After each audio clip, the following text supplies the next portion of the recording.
Welcome to Wednesday's show, and thanks for spending a little time out of another warm one out there with me tonight. Humidity still holding on tough for a few more days. There is some relief in sight, but there's also shower, storm, and sunshine chances in there as well. An updated 7-day, of course, and an updated list. We'll go through the entire list of a long list, that is, of indictments returned late last week by the sitting Johnson County Grand Jury. And for certain, big news coming from last night's McGoffin County Board of Education meeting in regards to opportunities which are literally being created as is a certified position for students in the career and technical field or path in the McGoffin County school system. This is a really big grant, 4 years, and really could open some doors for students, salaries even for them as they go through the program. And Superintendent Chris Meadows will talk about that in just a few seconds, and we will be following up on that very, very soon. A weather-related report before we go on. The governor of Kentucky, Andy Beshear, today said that the federal disaster declaration approved for Kentucky following the Memorial Day weekend storms is official after approved by the president after the severe weather system that claimed 6 lives here in Kentucky tore through the Commonwealth on the weekend before Memorial Day. Governor Beshear declared a state of emergency and requested a federal disaster declaration, which was approved in the past 24 hours by President Biden, making federal funding available to affected individuals in Butler, Caldwell, Callaway, Christian, Clay, Greenup, Hopkins, Knox, Logan, Muhlenberg, Simpson, Todd, Trigg, Warren, and Whitley counties. Residents and business owners who sustain losses in the designated areas before mentioned can already begin applying for assistance at disasterassistance.gov or calling 1-800-621-FEMA or the FEMA app. Sitting Johnson County Grand Jury returned dozens of indictments late last week. That's where we'll turn next. William Stapleton of Paintsville was indicted on trafficking in a controlled substance in the first degree over 2 grams of methamphetamine and trafficking in methamphetamine within 1,000 yards of a school after being arrested on February the 2nd of this year. After being found in possession of over 21 grams of methamphetamine, Stapleton said to have been complicit with this man, also facing similar and other charges. Philip Parsons of Staffordsville in the same case, charged or indicted for trafficking in methamphetamine, complicity, and trafficking within 1,000 yards of a school. However, Parsons also faces charges on his indictment of being a persistent felony offender in the first degree for 2 prior felonies, driving on a suspended or revoked driver's license, and careless driving. Both ordered held on a $10,000 cash bond. Ricky Jacobs of Paintsville was indicted for possession of a controlled substance in the first degree, being methamphetamine. Jason Mollett of Paintsville indicted for being in possession of methamphetamine. Jonathan Young of Webbville indicted for possession of methamphetamine and being the operator of a vehicle under the influence of alcohol or drugs, second offense within 10 years. Jeremy Burchett of Paintsville indicted for possession of methamphetamine, operating a motor vehicle under the influence of alcohol or drugs, second offense, operating on a suspended or revoked license, and failure to maintain insurance after being stopped by authorities on December the 24th. David Jones of Staffordsville was indicted on a single count of burglary in the third degree, which is still a Class D felony, for burglarizing or entering the Walmart in Paintsville after having been previously banned from the premises. John King of Paintsville indicted for possession of methamphetamine and public intoxication, excluding alcohol. Thomas Price of Williamsport indicted on account of theft by unlawful taking, shoplifting under $1,000, fleeing and evading police in the first degree in a motor vehicle, wanted endangerment in the first degree, as well as being a persistent felony offender in the first degree. He, according to police who presented to the grand jury, shoplifted a drone from the Paintsville Walmart and then fled in a motor vehicle from Officer Justin Jackson with the Paintsville Police Department, risking serious injury or worse to the officer and the general public. Price, as you may recall, was just apprehended after an extensive search by the Prestonsburg City Police Department.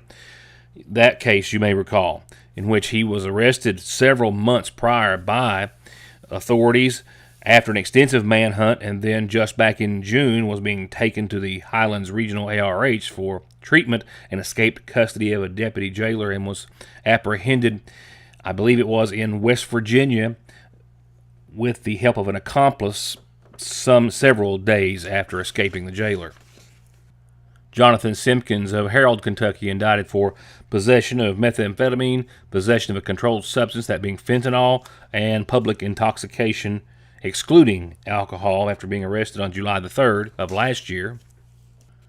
And Rachel Irene Woods, indicted for wanton endangerment in the first degree, operating a motor vehicle under the influence of alcohol or drugs, failure to maintain insurance, failure to wear a seatbelt and no registration plate, failure to use a child restraint, and failure to produce an insurance card.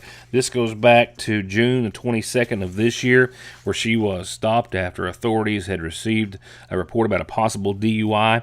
They found a then 30-year-old behind the wheel.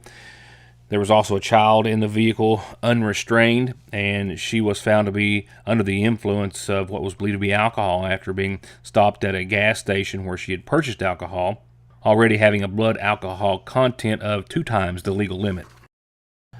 And an even longer list of indictments returned, all for a count of bail jumping in the first degree. Running through that list: Eric Rogers of Sagersville for bail jumping, Ronnie Hitchcock of Sitka, Natalie Skeens of Whittensville, Ronnie Hitchcock of Sitka again as well, Raven Dunstan of Paintsville, John Strong of Paintsville, Jason Goebel of Paintsville, another in the name of John Strong, Natalie Skeens of Whittensville, Jason Mollett of Paintsville, another in the name of Raven R. Dunstan, a bail jumping indictment in the name of Jeremy Perry, another in the name of John Strong, a indictment returned for bail jumping for Retina Meek, Billy Warner, John M. Ward of Offutt, Dewey Hamilton of Paintsville, Heather Ramey of Prestonsburg, and Cameron Mollett of Nippa. Again, all those for bail jumping in the first. I'll be right back. Dies in the U.S. every 7 minutes from an overdose, and over half of the population gets or takes pills from a friend or a relative. And about 46 million and counting are exposed to narcotics in their drinking water. So don't toss them, flush them, or leave them lying around. Safely dispose of your unneeded meds anytime at Parkway Pharmacy. Where you can always talk to a pharmacist when If you know of a child that needs help, all you have to do is call the hospital. You do not have to have a referral from a doctor or anyone. If you look at your child, and that's from birth to 18, and you say, my child is just not standing right, it's not walking right, I just feel like there's something wrong with it, you can call the hospital direct and make your appointment, and they'll set you up. And if you don't have transportation, they will call the local Shrine Club and get you transportation for your child. So there's no reason why that if you have a child that you're just concerned about, that you don't have it checked out with the Shriners Hospital. And it's all free. If you have insurance, they'll take it. If you don't have insurance, you're fine. We need to find that child that needs help, and let's get it help. Just can't wait, and when it's one of those times for an amazing elective ultrasound of baby, call Mommy and Me 4D Imaging, a local studio with years of OB experience. Located in Sagersville and waiting at 496-5423. Whether you've got a new ride and you want it to stand out in the crowd, or you want your current ride to look and feel like a new one, no one does lifts, wheels, and tires better than Conley's. Stop in now for spring tire specials, free quotes, and 0% financing, or log on to conleytire.net. Thanks to you, Fraser's Prater Drug has been voted #1 in customer satisfaction with Good Neighbor Pharmacies for the 7th year in a row. With curbside pickup for all of your prescription, allergy, or even multivitamin needs. Or come in and pull up a stool while you shop, or just visit downtown and treat yourself to something extra tasty or sweet. Where locally owned means a more personal, reliable, and friendly pharmacy. Fraser's Prater Drug. Some big changes coming to the ACT following some changes to the SAT. 2 groups of 3 letters that are just frightening for some students as they, of course, continue their education and go on to the collegiate level or what have you. Some, it's no big deal. I was one that considered it quite daunting. Nevertheless, some significant changes coming. Janet Godwin, the CEO of ACT, recently announced some big changes starting April of next year. More time per question. The number of questions is actually going down to 171 from 215, but they're keeping the same time allotment, which is an increase of about 22% per question, more time to answer. The ACT is also going to be making the science section optional and integrating experimental questions into existing sections. Now, this follows some changes that they've been implementing here over the past few years or as of late. The ACT has already started to begin offering a digital version of the test in February. Unlike the SAT, the digital version of the ACT is not adaptive and is a digital version of the paper test. The ACT started reporting super score results in April of 2021. But this does go along with some recent changes in the SAT. Students now taking the SAT will be taking a digital version, which is adaptive. The testing time was reduced from 3 hours to 2, and the section numbers reduced from 4 to 2. The SAT allows a calculator now for all math sections, and students may use their own computer, which the ACT does not allow still. The reading and writing section of the SAT now has shorter passages with single questions, and math word problems are said to be more concise on the SAT as well. Here in McGoffin County, the Board of Education met last night. Relatively brief meeting, school's out, and that, of course, is kind of standard operating procedure. Not so standard, though, was the creation of a certified position for a new grant. Things like this don't come around as often as school systems would like. Superintendent Chris Meadows explained to the board last night that it's a 4-year grant that they as well would need to approve forming or making a certified position available for an instructor, as well salary for that instructor, and as well salaries for students in the career and technical fields that the high school offers who want to be a part of this program to help continue their education and respective profession. Just a little FYI for those who aren't already counting down the days. School starts in McGoffin County on August the 8th.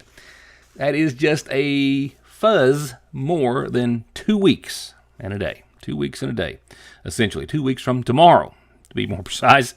The school starts here in McGoffin County. As such, a lot of standard operating procedure. The kinder camps at the elementary schools have wrapped up. They've been going through certain trainings, bus driver training, educational training aimed to empower and engage our students, and everything that they need to do to prepare for the upcoming school year.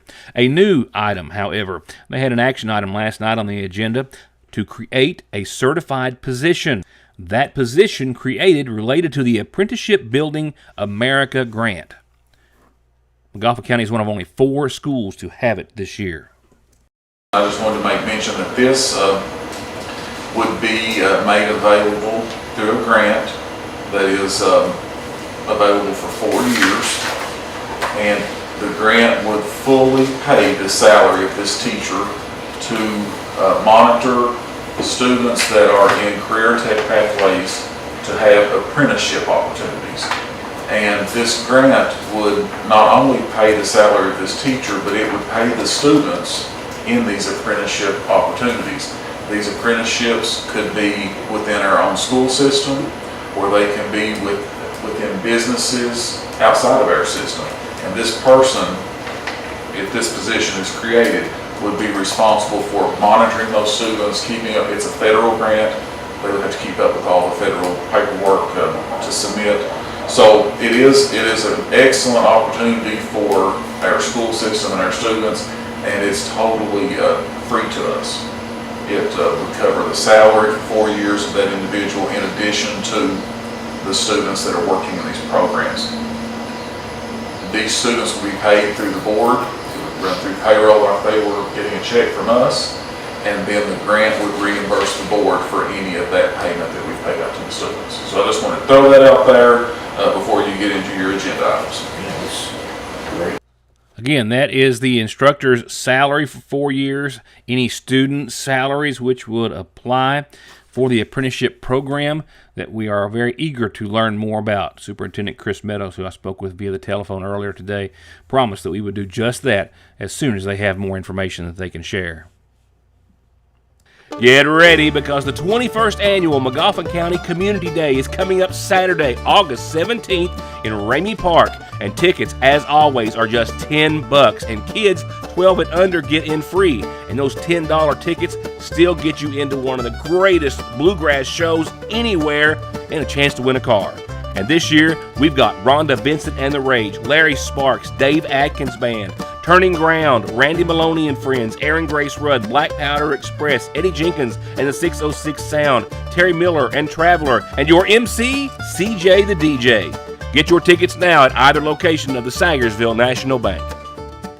There are several risk factors that may put a patient at risk for heart disease. Especially people who have diabetes or hypertension or high cholesterol and have a family history of heart disease. Neglecting to see a cardiologist can put you in trouble. You may develop problems that may not be reversible. We see many people who do not have an actual diagnosis of a heart problem, but may be at risk of heart disease, and we do whatever we can to help mitigate that risk to help prevent disease in the future. ARH, more for Appalachia. Here's tonight's McGoffin Farm Bureau calendar. Just a few reminders tonight. Don't forget, the New Life Worship Center is inviting everyone to join them this coming Sunday at 11:30 to honor Pastor William Perkins' 50 years of faithful ministry. They're having a special 50th spiritual birthday in his honor with a dinner and festivities after the service, and they'd like everyone in the community to come and join them at New Life. Canning classes, a canning class to come up at the McGoffin County Extension Service August the 2nd. That's next Friday. Not this Friday, but the next, 10 a.m. at the McGoffin County Extension Office, where you can can your harvest, yummy jams, jellies, whatever it may be. Need you to register, though. Call 349-1236 or 3216.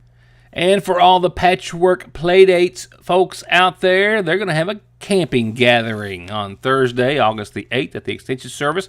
The craft will be a really cool glow-in-the-dark lantern and a cool snack of trail mix. All sounds like fun.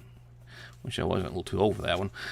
Your News Today, P.O. Box 1443. That's the address. The phone is 3699. YourNewsToday@yahoo.com. Facebook, that information. Any way you can get calendar announcements in here, we will tell everyone about them. Funeral service announcements provided nightly by the McGoffin County Funeral Home. Begin with first services for 55-year-old Christopher Arnott, who passed away Monday at the hospice care in Hazard. Son of the late Lowell and Lois Collins Arnott, he survived by his wife Carolyn, his son Ricky, sister Felicia Estep, and a granddaughter Kyra Arnott. In addition to his parents, Christopher is preceded in death by his maternal grandparents Beecher and Josephine Crace Collins, and paternal grandparents Logan and Muriel Minix Arnott. Services start at 2 o'clock tomorrow from the McGoffin County Funeral Home. Visitation will start earlier in the morning at 11.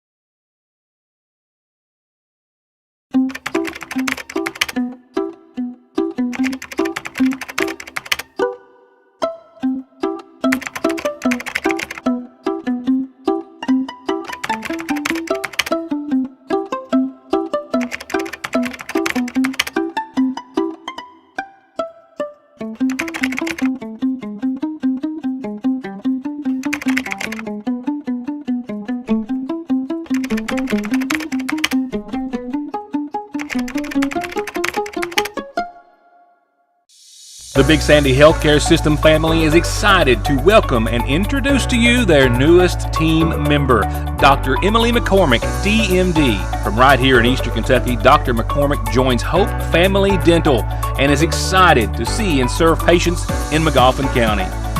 Call 349-5126 to schedule an appointment.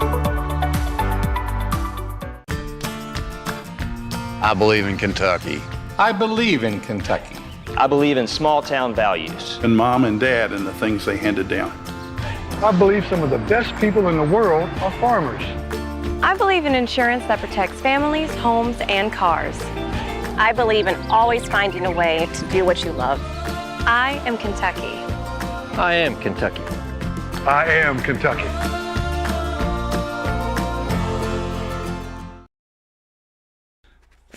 Now let's take a look. What's happening? What we think is going to happen weather-wise. Here's what we've seen, what's happened. We are at 82 right now. Feels closer to 87 because humidity is cranked up to 72% and the dew point is 72 degrees. Wind barely moving out of the west right now, 1 to 2 miles per hour. Had a gust earlier today of 11 miles per hour. Again, humidity up there. That's why it's sticky. Rain, we clocked pretty much as was expected, just a little more than 1/10 of an inch. Some folks got in under some thunderstorms, I'm sure, here and there today and picked up a little more, but not so much for downtown Sagersville. 6:31, sunrise, sunset, 8:49. Right there's a good little thunder boomer just rolled over right north of Inez. You back out Indianapolis is getting hammered up there, as you can see, and a lot of smaller activity elsewhere. And we're going to see some minor chances for some showers tonight and thunderstorms to the tune of about a 30% shot for pretty much on and off, more off than on, the rest of the night. A 50% chance of showers and storms, though, tomorrow. We'll get to that in just a few seconds, as we're still talking about heat and humidity hanging on for a little while longer, and the heat actually cranking up, and then the humidity and heat maybe ebbing just a bit next week. 68 degrees is where I expect us to fall, so says the National Weather Service, and all the data we've got here, under mostly cloudy skies and that before-mentioned 30% chance of showers and thunderstorms, and you saw what we just saw on the radar. It's going to be hit and miss for some, but they're out there.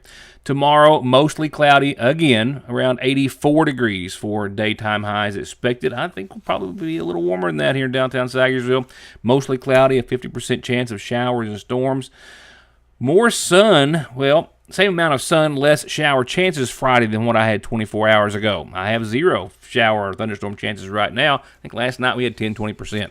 84, partly sunny on your Friday. Mostly cloudy that night, but still dry, and a low of 61. A little easier there on the field temperature there. And Saturday we'll go with about an 87 estimated daytime high and only a 20% chance of showers and storms.